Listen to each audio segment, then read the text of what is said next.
Président Donald Trump akebisi vice-président ya kala Joe Biden na komisa kola mulungi na lombango.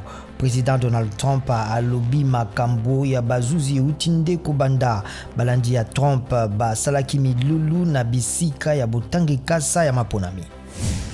Moïse Katumbi akutani na président Félix Tshisekedi na boyoki bato azali kosala uto libandela liamposo. Moïse Katumbi mokonzi ya Ensemble pour la République pe moko na bakambi ya lamuka ayambamaki na bituluku na bato lobi loleki na bokomi boye na Kinshasa na kuuta Lubumbashi.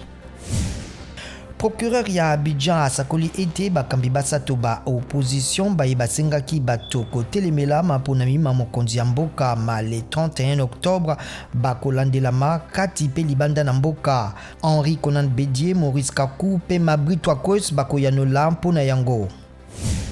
Oasi mabongisi ma ONU matali mibembo miampepo esengi na Téhéran kosala mbango na boluki pe kobimisa na lombango nini emonani na bokwesami ya Boeing ya Ukraine moko na janvier likolo na Téhéran.